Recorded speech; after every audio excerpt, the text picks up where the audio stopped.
Desde la Gobernación de Santa Cruz, a través del CEDES, reafirmamos nuestro compromiso con la salud de cada cruceño. Hoy contamos con 30 empresas de ambulancias debidamente registradas. Después de casi 2 años, hemos retomado los trasplantes de órganos, devolviendo la esperanza a pacientes en listas de espera.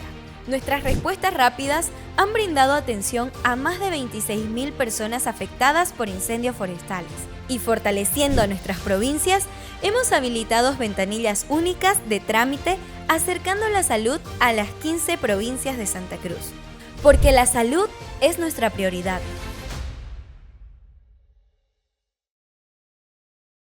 La verdad que el 2024 ha marcado, creo yo, un año de desafíos muy importantes para el productor, para la institución, y obviamente esto también se ve reflejado en la necesidad de hacer cambios, de seguir mejorando, de seguir apostando por las buenas cosas que se hacen y también mejorando las cosas que se pueden mejorar. El 2024 ha sido marcado principalmente por uno de los peores años productivos de hace más de 30 años. Esto debido a la sequía, a la fuerte sequía que se dio iniciando la siembra, que se tuvo que sembrar, se sembró muy tarde y hubieron lugares donde no se llegó a sembrar toda el área de la campaña más importante, que es la de verano, 23-24. Esto siguió su curso y lamentablemente la de invierno también se vio afectada por este fenómeno de la sequía y que generó pérdidas cuantiosas para el productor, pero también para una cadena productiva que siempre ha sido virtuosa, que ha generado valor y que genera alimentos y abastece de insumos básicos para las cadenas productivas y alimenticias del país. Hemos tenido en verano más de 800.000 toneladas menos de producción. Eso significa alrededor de 400 millones de dólares de flujo que han dejado de percibir esta cadena, ¿no? Y que significa, por sobre todo, menos disponibilidad de grano para las para las otras cadenas alimenticias del país. A esto se suma más de 2,5 millones de toneladas menos producidas en invierno, ¿no? Y que también golpean a la economía, al abastecimiento de cultivos básicos, de granos básicos, ¿no? Y esto obviamente ha generado una iliquidez hacia el sector productivo, que tiene que cumplir sus obligaciones, que ha tenido que reprogramar, que ha tenido que refinanciarse y que lamentablemente ha tenido, digamos, un impacto en las exportaciones, puesto que el mercado interno desde el cultivo de la soya es ampliamente abastecido. Solamente el 20% del cultivo de la soya se queda en el país, porque eso es lo que el país demanda, y lo demás es exportación, y eso ha sido obviamente golpeado.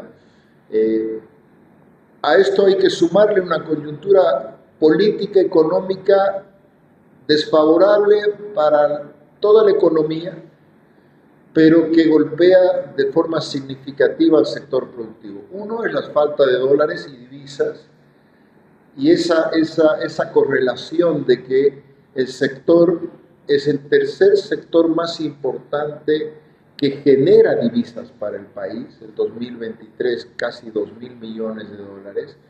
Entonces eso ha sido golpeado por un lado. Por otro lado,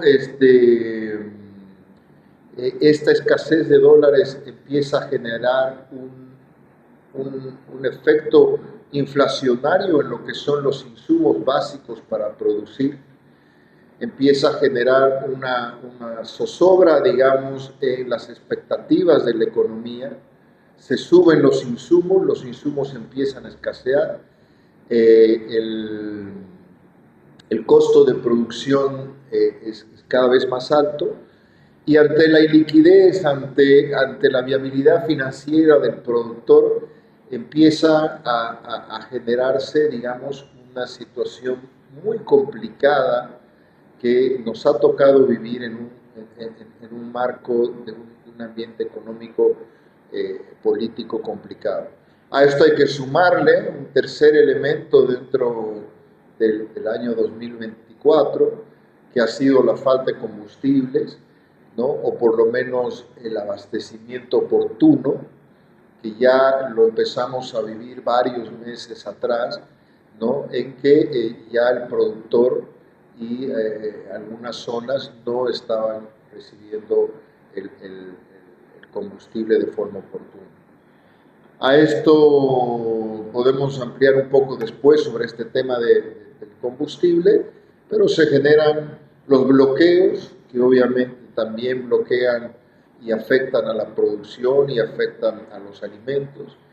Y también hay que decirlo, que se caracteriza este año por uno de los peores incendios en los últimos años, incendios y quemas discriminadas en zonas fiscales, en bosques, donde de alguna manera tiene un efecto en la parte productiva, pero por sobre todo creo que ha sido mal utilizado y el sector se ha visto apuntado como uno de los culpables de esto, lo cual nosotros creemos de que es una falacia, porque parte de lo que nosotros hacemos es una agricultura sostenible, donde la quema no da lugar a nuestro manejo productivo. Eso también lo voy a explicar, lo voy a desarrollar un poco más adelante. Pero el 2024 es marcado por eso, una muy mala producción, falta de dólares, falta de combustibles en su momento, y no puedo dejar de decir la inseguridad jurídica. La inseguridad jurídica es la base para que toda inversión, para que todo desarrollo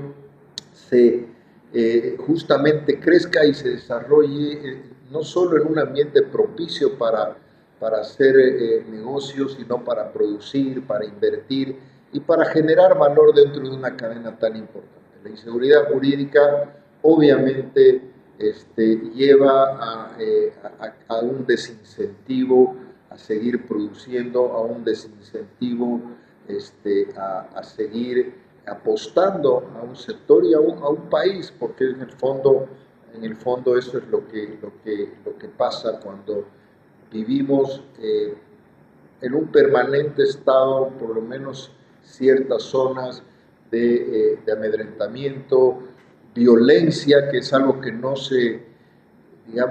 necesariamente era característico en el tema de los avasallamientos, pero eso te da a pensar que existen grupos irregulares en el país y que están generando un ambiente muy poco propicio para la inversión, para seguir produciendo en el país. Esta situación de la falta de divisa norteamericana, la ausencia de dólar, ¿cómo incidió en el tema del costo de producción, en la producción de insumos para el sector? Bueno, estamos viendo que cuando se ha mantenido un dólar de 6.96, luego subió a 8, estamos hablando de que las transferencias están por arriba del 60%, casi bordeando el 70%, para que los importadores de insumos puedan hacer sus pedidos y traer esos insumos que de alguna manera son fundamentales para producir. Esto, haciendo un cálculo, ha tenido un impacto en el costo de producción de por lo menos el 40% de elevación de costos. Por un lado, los insumos, que obviamente vienen de diferentes partes y se pagan en dólares, ¿no? Y por otro lado, también el tema de repuestos para lo que son la maquinaria. Podemos hablar algo también en temas de semilla, ¿no? Y tiene su efecto esto también en el combustible, ¿no? Porque ya estamos hablando de que el combustible se está pagando muy por encima de lo que el mismo Estado establece y que no puede de alguna manera sostener esa subvención como política que tiene el Estado, porque no tiene el respaldo de los dólares para poder hacerlo. Y eso ha generado mercados negros, ha generado diésel y combustibles de mayor precio, y que el productor los está asumiendo porque no tiene alternativa otra en relación a esto. Entonces, el costo de producción se ha elevado, 40% promedio, yo diría, y que como productores nosotros no podemos imponer un precio, no podemos transferir esa elevación de costos a nuestro producto final, porque somos tomadores de precios. Este año hemos tenido precios muy buenos y seguimos teniendo en esta última, hablemos sobre todo de la cosecha de invierno, los precios están realmente muy buenos, la cosecha de verano no necesariamente, pero porque ha habido una escasez y de alguna manera también la diferencia cambiaria ha generado una lógica, y que tiene que ser así, de que esa distorsión pueda ser de alguna manera transferida a los productores que ante la situación ya explicada del año productivo tan complicado, creo que es importante hacerlo de esa manera. Por lo tanto, el tema de los incendios que decía, se le apuntó al sector productivo como parte de los responsables y se lo hizo desde el mismo gobierno. Le consulto, ¿se amplió la frontera agrícola? ¿Cómo se puede explicar que digan el sector productivo es responsable de esto mientras hay evidencias de asentamientos que no son controlados en diferentes zonas de Santa Cruz? No, definitivamente nosotros lo mencionamos como un hito, unos incendios incontrolables, ¿no? Pero al mismo tiempo reclamamos esa posición que algunos funcionarios del gobierno apuntan a un sector, apuntan a este sector principalmente como responsable de dichos incendios, nada más fuera de la realidad. Y eso lo demostramos, y se puede demostrar muy claramente a través de la tecnología, donde se inician los incendios, donde estaba la mayor parte de los focos de calor, y ahora tendremos también la información donde están las cicatrices de quema. Y vemos que es totalmente al revés. Los incendios estaban principalmente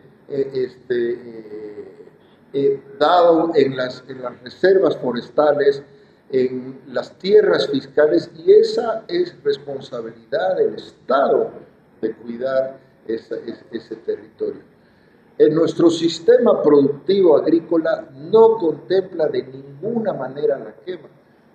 Más al contrario, es realmente imperdonable tratar y pensar de que vamos a implementar quema cuando lo que nosotros queremos hacer es generar rastrojo, generar siembra directa, rotación de cultivos, y que todo eso sea absorbido por la tierra para generar materia orgánica. Entonces, quemar está totalmente fuera de nuestro sistema productivo, y eso también lo muestran las imágenes.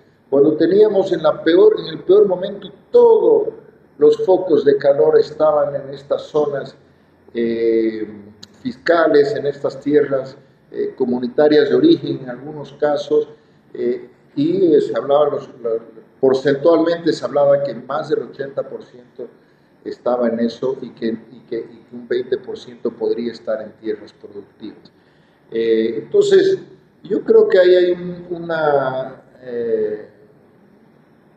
un direccionamiento político inentendible de buscar culpables, de evadir responsabilidades del Estado y buscar un culpable visible, y que lamentablemente se enfocan en un sector que lo que hace es trabajar, lo que hace es producir, y que al mismo tiempo es la base económica y para los alimentos en Bolivia, para las familias, es el principal patrimonio que tienen los bolivianos, es que puede producir sus alimentos para todas las familias y todos los hogares en Bolivia.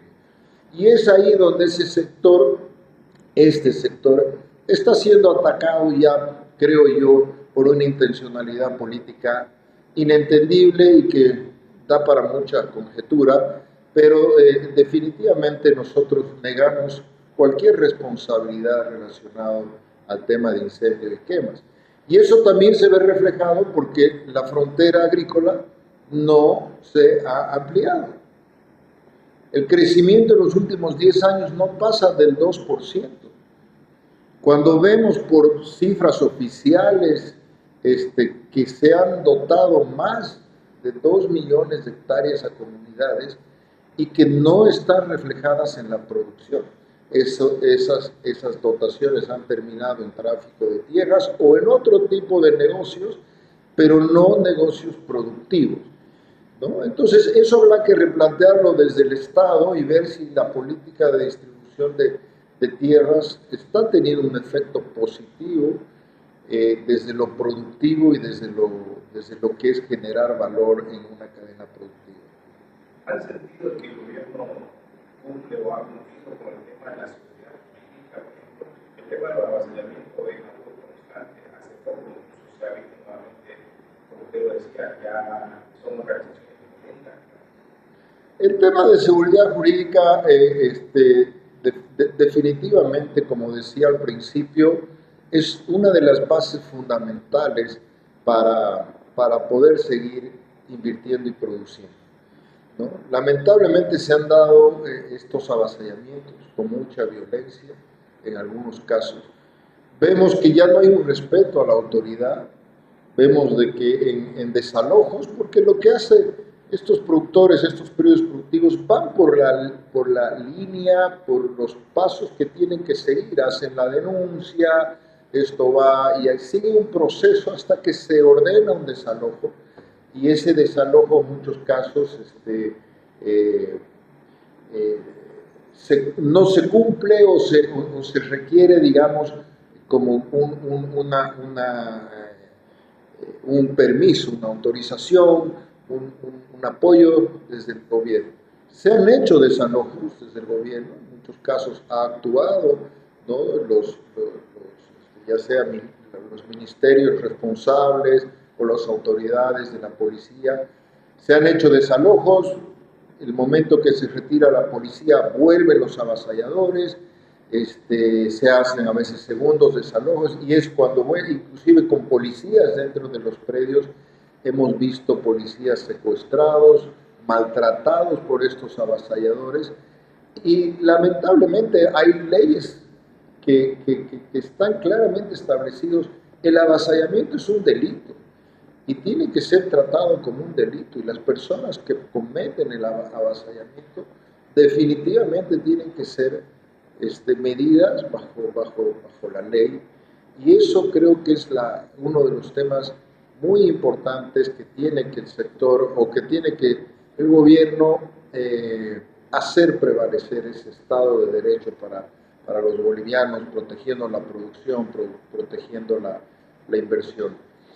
Sentimos que, más allá de ciertos esfuerzos, creo que estos grupos irregulares han sobrepasado la capacidad misma del Estado de tener un control sobre esto. Y obviamente esto hay que ponerle un freno inmediato, hay que darle seguridad jurídica, porque dentro de los desafíos que creo que tenemos, ya adelantándome un poco a los desafíos del 2025, es ese compromiso firme que tiene el productor de seguir produciendo, de seguir generando alimentos, de seguir apostando su patrimonio, de seguir endeudándose, reprogramando y hacer todo el esfuerzo posible para seguir produciendo, ¿no? Y eso tiene que venir acompañado de políticas públicas, de incentivo, de protección, de realmente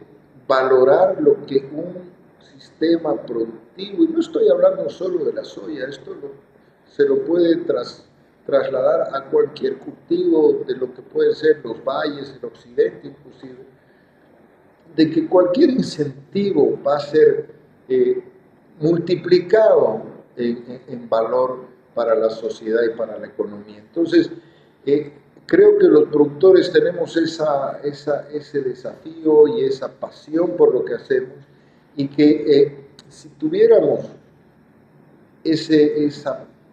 digamos, los incentivos y las políticas adecuadas de que vengan desde el Estado, ¿no? Definitivamente va a ser un ganar-ganar para el país. Uno de esos apoyos o respaldos que Estado se esperaba y que costó mucho por el tema de poder viabilizar el uso de la tecnología, ¿no? Tantas mesas de trabajo, tantas horas de reuniones. Bueno, primero gracias por la pregunta, porque en la honestidad el 2024 también marca un hito en que después de 20 años se aprueba nuevamente un evento biotecnológico en el país. Nosotros vinimos trabajando en mesas de diálogo, en mesas donde explicábamos que Bolivia es el país menos productivo de toda la región. Eso no lo digo yo, eso lo dicen los números, la estadística.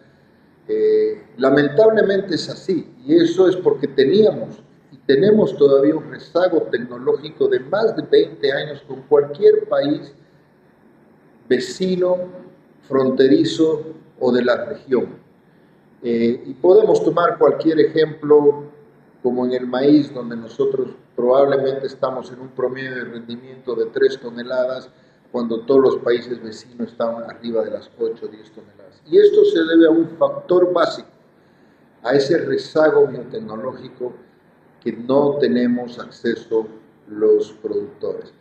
Se vino trabajando y hay que reconocer obviamente esa apertura que tuvo el gobierno. El compromiso es claro y sigue siendo firme de poder incrementar nuestra productividad en la misma área que sembramos actualmente, ¿no? Y esto se ha dado a través de la aprobación de 2 eventos.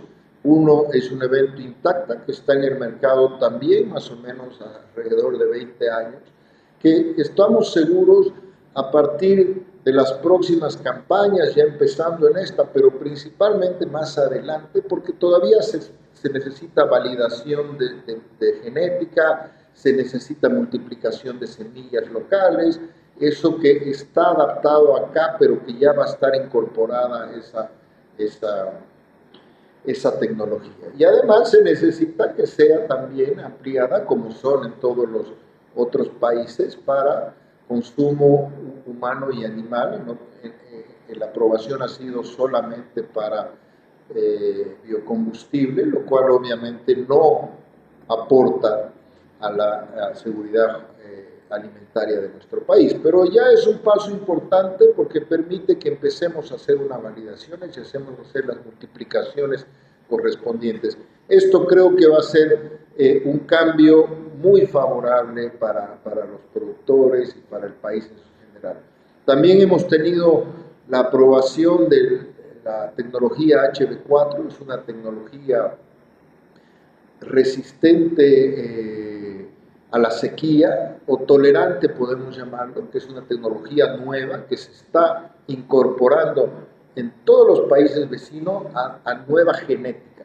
Y eso esperemos que también se pueda incorporar de la forma más inmediata, porque ese ha sido, como decía al principio, el principal problema del sector se ha enfocado en el terrible año que hemos tenido este 2024, y que de alguna manera, de haber contado con biotecnología, podíamos haber tenido resultados diferentes. Pero ahí está una herramienta que va a permitir afrontar problemas hacia el futuro, y que estamos seguros ambas van a generar un ambiente propicio para que de aquí en adelante la productividad, por lo menos veamos números más alentadores en nuestro rendimiento. Definitivamente no bajamos los brazos en el tema de biotecnología. También hemos tenido la aprobación para hacer pruebas de campo y de salud en lo que es el trigo HB4, que eso va a ser muy importante. Bolivia no es autosuficiente en la producción de trigo y depende de la importación de harina o de trigo en grano de los países vecinos, principalmente de la Argentina, ¿no? Entonces, creo que eso va a ser muy importante porque ya creemos que para la campaña 2026 o la campaña de invierno 2025 ya podamos contar con algunas variedades que estén con este trigo HB4. No bajamos los brazos en maíz. Tenemos una propuesta que de alguna manera se ha hecho la invitación al gobierno para poder discutirla, para poder consensuarla, que es una propuesta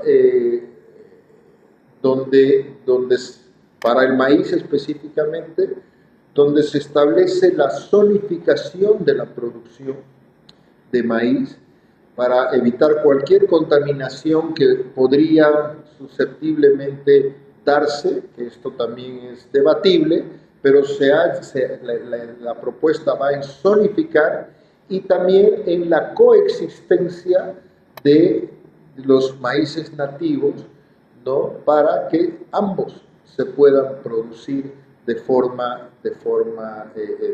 productiva. Y esto tiene un efecto porque el maíz es el principal cultivo que alimenta las cadenas productivas como la avícola o la porcina, ¿no? Que son básicas para la mesa de los bolivianos. Antes, esa faltante de maíz se abastecía de los países vecinos de forma irregular, a través del contrabando, porque todos los países vecinos producen maíces con biotecnología, que por ley no se pueden importar legalmente.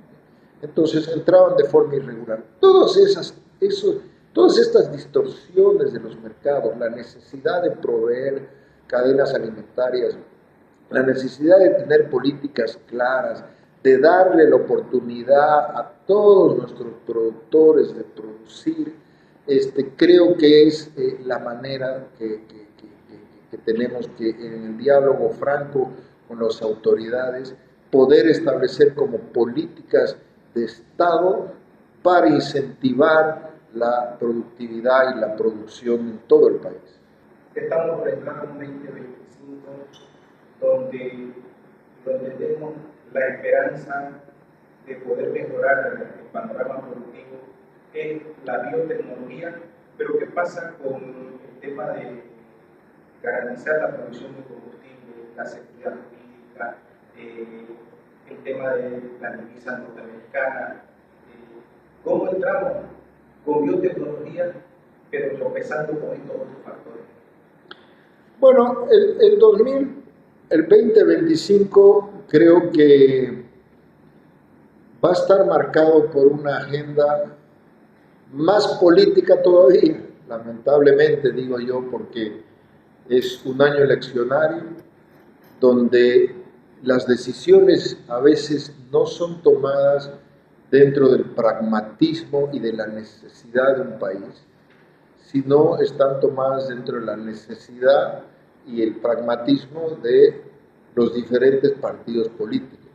Y eso lo que hace es que se toman decisiones políticas y no económicas. Y lo que necesitamos ahorita los bolivianos, el sector productivo, son decisiones económicas que vayan al incentivo de producir, a darle la seguridad a la inversión, a darle la seguridad de que el productor va a poder cumplir con sus obligaciones, va a poder restablecer un flujo de caja, va a poder cumplir con el proveedor de insumos, con la industria, con la banca, y de esa manera generar ese valor dentro de una cadena que obviamente va a ser solamente en beneficio de todos los bolivianos y de todas las familias bolivianas y de la mesa de los bolivianos, porque lo que vamos a producir es alimento.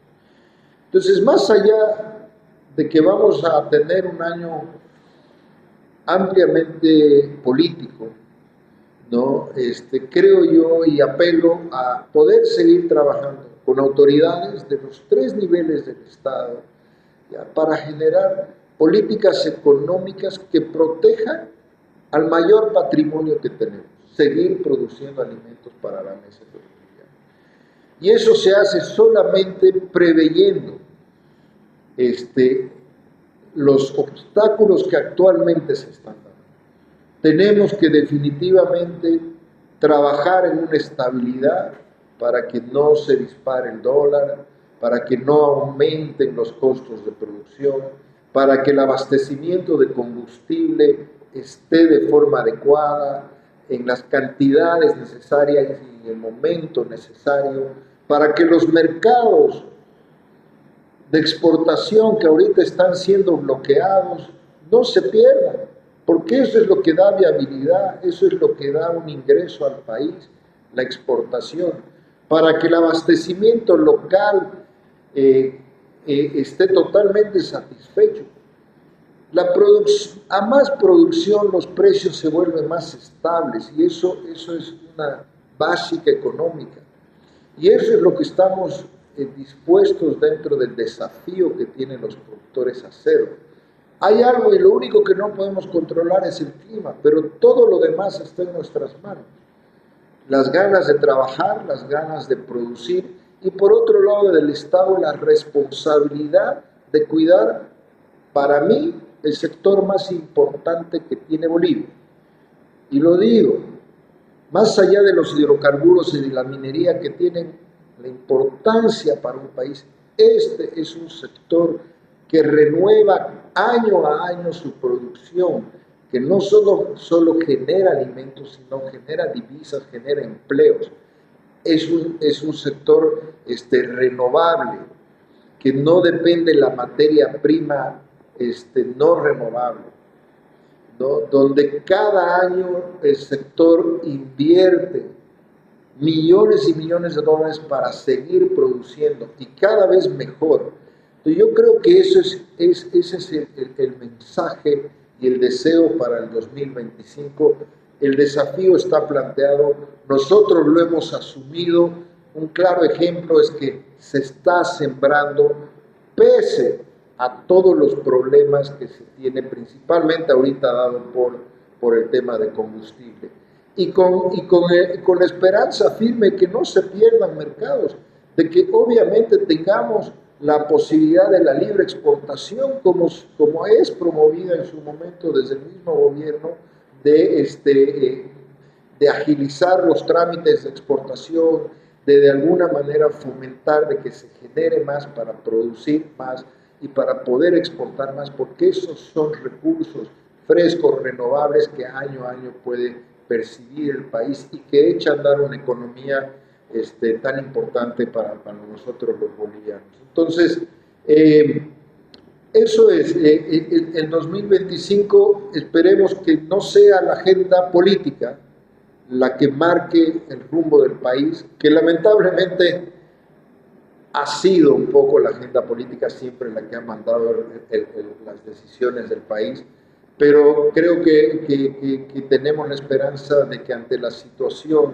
compleja, inflacionaria, de falta de divisas, falta de combustibles, y en fin, de la esperanza que tenemos todos de que la economía siga para adelante, pese más allá de lo político.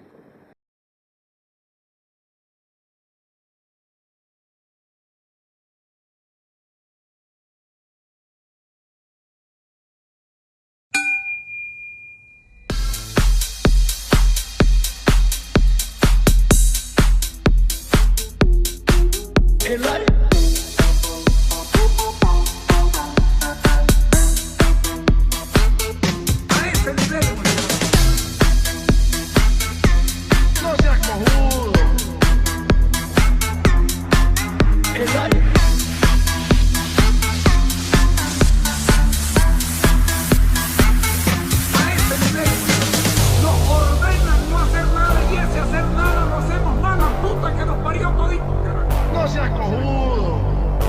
A ese nivel hemos llegado. Puta, será el país de mierda este que nos tocó. Nos ordenan no hacer nada y ese hacer nada